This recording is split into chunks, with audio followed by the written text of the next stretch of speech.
وہ سلار کے ساتھ خانہ کعبہ کے صحن میں بیٹھی ہوئی تھی۔ سلار اس کے دائیں جانب تھا اور وہاں ان کی آخری رات تھی۔ وہ پچھلے 15 دن سے وہاں تھے، اپنی شادی کے 7ویں مہینے عمرے کے لیے آئے تھے۔ احرام میں ملبوس سلار کے برہنہ کندھے کو دیکھتے ہوئے امامہ کو ایک لمبے عرصے کے بعد وہ خواب یاد آیا تھا۔ سلار کے دائیں کندھے پہ کوئی زخم نہیں تھا، لیکن اس کے بائیں کندھے کی پشت پر اب بھی اس ڈنر نائف کا نشان موجود تھا جو ہاشم مبین نے مارا تھا۔ تم نے پہلے کبھی مجھے اس خواب کے بارے میں نہیں بتایا۔ وہ ماما کے منہ سے اس خواب کے بارے میں سن کر شاکڈ تھا۔ کب دیکھا تھا تم نے یہ خواب؟ ماما کو تاریخ، مہینہ سب یاد تھا۔ کیسے بھولتی؟ اس دن وہ جلال سے ملی تھی، اتنے سالوں سے حاصل انتظار کے بعد۔ سلار کنگ تھا۔ وہی رات تھی جب وہ یہاں ماما کے لیے گڑ گڑا رہا تھا، اس آس میں کہ اس کی دعا قبول ہو جائے، یہ جانے بغیر کہ اس کی دعا قبول ہو رہی تھی۔ اس دن میں یہاں تھا، اس نے اپنی آنکھیں رگڑتے ہوئے امامہ کو بتایا۔ وہ باہر رہا، وہ ساکت ہوئی۔ عمرہ کے لیے؟ سلار نے سر ہلایا۔ وہ سر جھکائے اپنے ہونٹ کاٹتے ہوئے رہا۔ وہ کچھ بول نہ سکی، صرف اسے دیکھتی رہی۔ اس دن تم یہاں نہ ہوتے تو شاید۔ ایک لمبی خاموشی کے بعد اس نے کچھ کہنا چاہا لیکن کہہ نہ سکی۔ شاید۔ سلار نے سر اٹھا کر اسے دیکھا تھا، یوں جیسے وہ جانتا تھا کہ وہ بات مکمل کر لے۔ وہ کیسے کہتی کہ وہ اس دن یہاں نہ ہوتا تو جلال اسے اتنی سرد مہری نہ برتتا۔ وہ سب کچھ نہیں کہتا جو اس نے کہا تھا۔ وہ اس کے اور جلال کے بیچ اللہ کو لے آیا تھا اور اس کے لیے اللہ نے سلار کو چنا تھا۔ سلار کی باتیں اسے سماج سے چپک گئی تھیں۔ اتنے سالوں میں جب میں یہاں آیا تمہارے لیے بھی عمرہ کرتا۔ وہ بڑے سادہ لہجے میں امامہ کو بتا رہا تھا اور اسے رلا رہا تھا۔ تمہاری طرف سے ہر سال عید پر قربانی بھی کرتا رہا ہوں میں۔ کیوں؟ ماما نے بھری ہوئی آواز میں اس سے پوچھا تھا۔ تم منقوہ تھی میری، دور تھی لیکن میری زندگی کا حصہ تھی۔ وہ روتی گئی۔ اس لیے سب کچھ اس شخص نے کرنا تھا کیا؟ اسے سلار کے حافظ قرآن ہونے کا بھی اسی وقت پتہ چلا تھا جب وہ جلال کی نعت سن کر محصور ہو جاتی تھی۔ وہاں حرم میں سلار کی قرات سن کر دنگ رہ گئی۔ ایسی قرات کہاں سے سیکھی تم نے؟ وہ پوچھے بغیر نہ رہ سکی۔ جب قرآن پاک حفظ کیا تب۔ اب تو پرانی بات ہو گئی ہے، اسے بہت سادہ لہجے میں کہا۔ ماما کا چند لمحوں کے لیے جیسے اپنے کانوں پر یقین نہیں آیا۔ تم نے قرآن پاک حفظ کیا ہوا ہے؟ ڈاکٹر صاحب نے کبھی نہیں بتایا۔ وہ شاکڈ تھی۔ تم نے بھی کبھی نہیں بتایا اتنے مہینوں میں؟ پتہ نہیں، کبھی خیال ہی نہیں آیا۔ ڈاکٹر صاحب کے پاس آنے والے لوگ زیادہ تر حافظ ہیں، میرا حفظ قرآن ہونا ان کے لیے انوکھی بات نہیں ہوگی۔ وہ کہہ رہا تھا۔ تم اتنا حیران کیوں ہو رہی ہو؟ آنسوں کا ایک ریلا ماما کی آنکھوں میں آیا۔ جلال کا پیڈسٹل پر رکھنے کے ایک وجہ اس کا حافظ قرآن ہونا بھی تھا۔ وہ جس کی بیوی تھی وہ حافظ قرآن بھی تھا۔ اللہ اس کے سامنے ہوتا تو وہ اس کے آگے گر گرا کر روتی۔ بہت کچھ مانگنا تھا پر یہ تو صرف چاہا تھا، اور اتنا کچھ دے رہا ہے۔ اس کا دل چاہا کہ وہ ایک بار پھر بھاگ کر حرم میں چلی جائے جہاں سے وہ ابھی آئی تھی۔ رو کیوں رہی ہو؟ وہ اس کے آنسوں کی وجہ جان نہ پایا۔ روتی روتی بھی ہنسی۔ بہت خوش ہوں اس لیے، تمہاری احسان مند ہوں اس لیے، رحمتوں کا شکر ادا نہیں کر رہی ہوں اس لیے۔ وہ روتی ہنسی اور کہتی جا رہی تھی، بے وقوف ہو اس لیے۔ سلار نے جیسے خلاصہ کیا۔ ہاں وہ بھی ہوں۔ اس نے پہلی بار سلار کی زبان سے اپنے لیے بے وقوفی کا لفظ سن کر ناراضگی کا اظہار نہیں کیا تھا۔ ایک لمحے کے لیے ماما نے آنکھیں بند کی، پھر آنکھیں کھول کر حرم کے صحن میں خانہ کعبہ کے بالکل سامنے برابر میں بیٹھے سلار کو دیکھا۔ وہ بہت خوشحالی سے قرآن پاک کی تلاوت کر رہا تھا۔ فَبِأَيِّ آلَاءِ رَبِّكُمَا تُكَذِّبَانِ۔ تم اپنے پروردگار کی کون کون سی نعمتوں کو جھٹلاؤ گے؟ تم جو کچھ کر رہی ہو ماما، تم اس پر بہت پچھتاؤ گی۔ تمہارا ہاتھ کچھ نہیں آئے گا۔ 9 سال پہلے یہ ہاشم ابی نے اس کے تھپڑ مارتے ہوئے کہا تھا، ساری دنیا کی ذلت اور رسوائی، بدنامی اور بھوک تمہارا مقدر بن جائے گی۔ انہوں نے اس کے چہرے پر ایک اور تھپڑ مارا تھا۔ تمہاری جیسی لڑکیوں کو اللہ ذلیل و خوار کرتا ہے، کسی کو منہ دکھانے کے قابل نہیں چھوڑتا۔ ماما کی آنکھیں نم ہو گئی۔ ایک وقت آئے گا تم ہماری طرف لوٹو گی، منت سماج کرو گی، گر گراؤ گی، تب ہم تمہیں دھتکار دیں گے۔ تب تم چیخ چیخ کر اپنے منہ سے اپنے گناہ کی معافی مانگو گی، کہو گی کہ میں غلط تھی۔ ماما اشک بار آنکھوں سے مسکرائی۔ میری خواہش ہے بابا، وہ زیر لب مسکرائی، کہ زندگی میں ایک بار آپ کے سامنے آؤں اور آپ کو بتا دوں کہ دیکھ لیجئے، میرے چہرے پر کوئی ذلت اور رسوائی نہیں ہے۔ میرے اللہ نے میری حفاظت کی، مجھے دنیا کے سامنے تماشا نہیں بنایا۔ میں اگر آج یہاں بیٹھی ہوں تو صرف اس لیے کیونکہ میں سیدھے راستے پر ہوں، اور یہاں بیٹھنے میں ایک بار پھر اقرار کرتی ہوں کہ محمد صلی اللہ علیہ وآلہ وسلم اللہ کے آخری رسول ہیں۔ اس کے بعد نہ کوئی پیغمبر آیا اور نہ آئے گا، وہی پیر کامل ہے۔ میں دعا کرتی ہوں کہ مجھے میری آنے والی زندگی میں بھی اپنے ساتھ شریک کروانے نہ ہی مجھے اپنے آخری نبی کے برابر کسی کو لا کھڑنے کی جرت ہو، بے شک میں اس کی کسی نعمت کو نہیں جھٹلاتی۔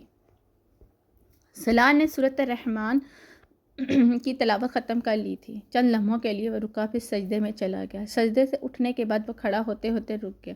ماما آنکھیں بند کیے دونوں ہاتھ پھیلائے دعا مانگ رہی تھی۔ وہ اس کی دعا ختم ہونے کے انتظار میں وہیں بیٹھا گیا۔ ماما نے دعا ختم کی۔ سلار نے ایک بار پھر اٹھنا چاہا لیکن وہ اٹھ نہ پایا۔ ماما نے بہت نرمی سے اس کے دایاں ہاتھ پکڑ لیا۔ وہ حیرت سے اسے دیکھنے لگا۔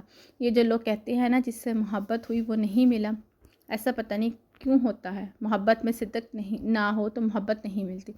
9 سال پہلے جب میں نے جلال سے محبت کی تو پورے صدق کے ساتھ کی۔ دعائیں، وظیفے، منتیں کیا تھا جو میں نے نہیں کیا، لیکن وہ مجھے نہیں ملا۔ پتہ ہے کیوں؟ کیونکہ اس وقت تم بھی مجھ سے محبت کرنے لگے تھے اور تمہاری محبت میں میری محبت سے زیادہ صدق تھا۔ سلار نے اپنے ہاتھ کو دیکھا۔ اس کی تھوڑی پر ٹپکنے والے آنسو اب اس کے ہاتھ پر گر رہے تھے۔ سلار نے دوبارہ ماما کے چہرے کو دیکھا۔ مجھے اب لگتا ہے کہ اللہ نے مجھے بہت پیار سے بنایا ہے۔ وہ مجھے کسی ایسے شخص کو سونپنے پر تیار نہیں تھا جو میری قدر نہ کرتا۔ وہ جلال کبھی میری قدر نہ کرتا۔ اللہ نے مجھے سلار سکندر کو سونپا کیونکہ وہ جانتا تھا کہ تم وہ شخص ہو جس کی محبت میں صدق ہے۔ تمہارے علاوہ اور کون تھا جو مجھے یہاں لے کر آتا؟ تم نے ٹھیک کہا تھا، تم مجھ سے پاک محبت کرتے ہو۔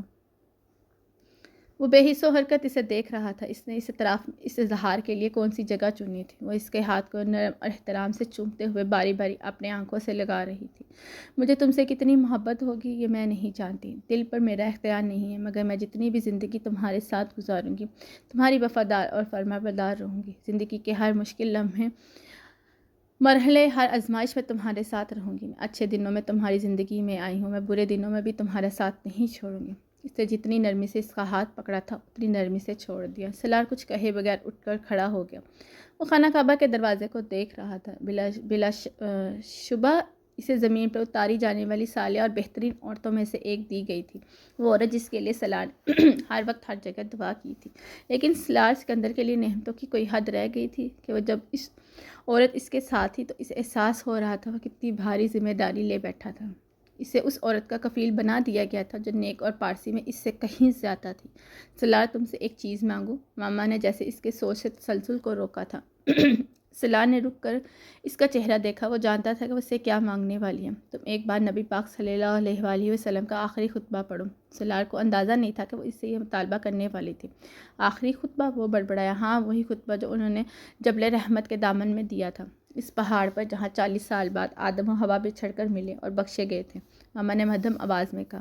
وہ جھماکے کے ساتھ سلار کو پتہ چل گیا تھا کہ اس آخری خطبہ کیوں پڑھوانا چاہتی تھی۔ اس آخری خطبے کے بارے میں سلار سے ایک دن پہلے بھی پوچھا تھا، تب وہ جبل رحمت پر کھڑے تھے۔ تمہیں آخری خطبہ کیوں یاد آ گیا؟ سلار نے کچھ حیران ہو کر اسے دیکھا۔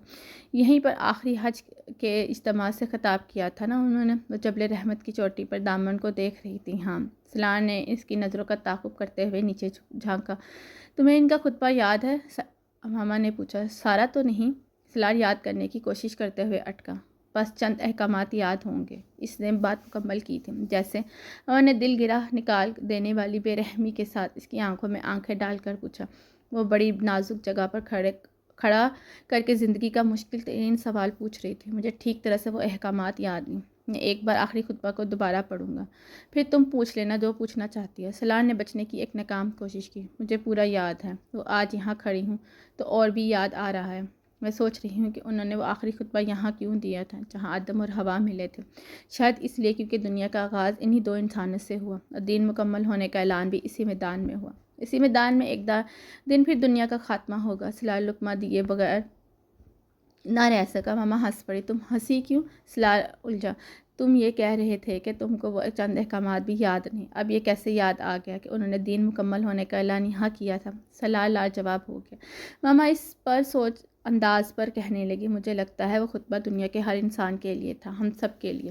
اگر وہ سارے احکامات جو آخری خطبے تھے تم سب نے اپنائے ہوتے تو یا اپنا لیے تو دنیا بے سکونی کا شکار نہ ہوتی جہاں ہم آج کھڑے ہیں۔ اگر وہ نبی کریم صلی اللہ علیہ وآلہ وسلم کی اپنی امت کے لیے آخری وصیت تھی تو ہم بہت بدقسمت ہیں کہ ان کی سنت کو ایک طرف ان کی وصیت تک ہمیں یاد نہیں۔ عمل کرنا تو بہت دور کی بات ہے، وہ کچھ جذباتی انداز میں بولتی۔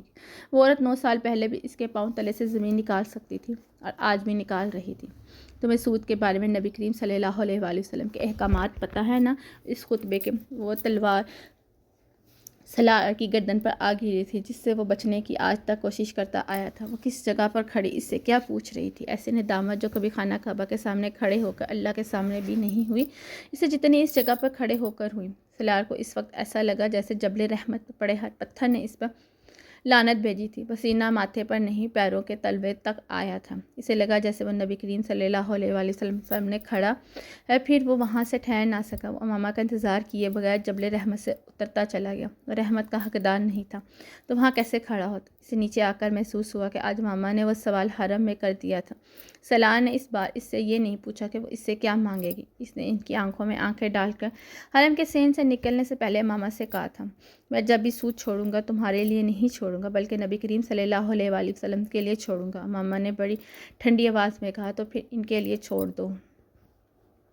سلار ہل نہ سکا۔ یہ عورت اس کی زندگی میں پتہ نہیں کس لیے آئییں لائی گئی تھی۔ اس کو اکنامکس اور حساب کے ہر سوال کا جواب آتا تھا سوائے اس ایک جواب کے، تم تو حافظ قرآن ہو سلار، پھر بھی اتنی بڑی خلاف ورزی کر رہے ہو قرآن پاک اور اللہ کے احکامات کی۔ امامہ نے کہا، تم جانتی ہو میں انویسٹمنٹ بینکنگ کروا رہا ہوں لوگوں کو، اور امامہ نے اس بات کاٹ دی، تم کو یقین ہے اس میں سود کا ایک ذرہ بھی شامل نہیں؟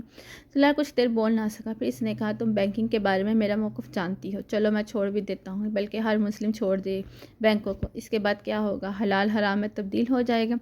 اسے بڑی سنجیدگی کے ساتھ کہا، ابھی تو ہم حرام کام ہی صحیح مگر اس سسٹم کے اندر رہ کر اس سسٹم کو سمجھ رہے ہیں۔ ایک وقت آئے گا جب ہم اس متوازی اکنامک سسٹم لے آئیں گے۔ ایسا وقت کبھی نہیں آئے گا۔ ماما نے اس کی بات کاٹ دی، تم ایسا کیوں کہہ رہی ہو؟ سود جن لوگوں کے خون میں رزق بن کر دوڑنے لگے وہ سود کو مٹانے کا کبھی نہیں سوچیں گے۔ سلار کو لگا ماما نے اس کو تماچا مارا۔ بات کڑوی تھی پر سچ تھی۔ میں صرف یہ چاہتی ہوں کہ تم چیزوں کو بدل نہیں سکتے، تم اپنی قابلیت ایک غلط کام کو عروج پر پہنچانے کے لیے استعمال مت کرو۔ سلار کے اندر ایک بار پھر حسد ہوا۔ کیا زندگی میں ایسا کوئی وقت آنا تھا کہ جب وہ امامہ ہاشم کے سامنے دیو بنتا، کبھی بونا نہ بنتا، فرشتہ دکھتا، شیطان نہ دکھتا، میں آخری خطبہ پڑھوں گا؟ کہنا وہ کچھ اور چاہتا تھا اور کیا کچھ اور دیا۔ مجھ سے سنو گے؟ امامہ نے اس کا ہاتھ تھام کر بڑے اشتیاق سے کہا تھا۔ تمہیں زبانی یاد ہے؟ سلار نے پوچھا۔ اتنی بار پڑھا ہے زبانی دہرا سکتی ہوں۔ سنو، سلار نے اس کا ہاتھ چلتے ہوئے کہا۔ سناؤ، سلار نے اس کے ساتھ چلتے ہوئے کہا۔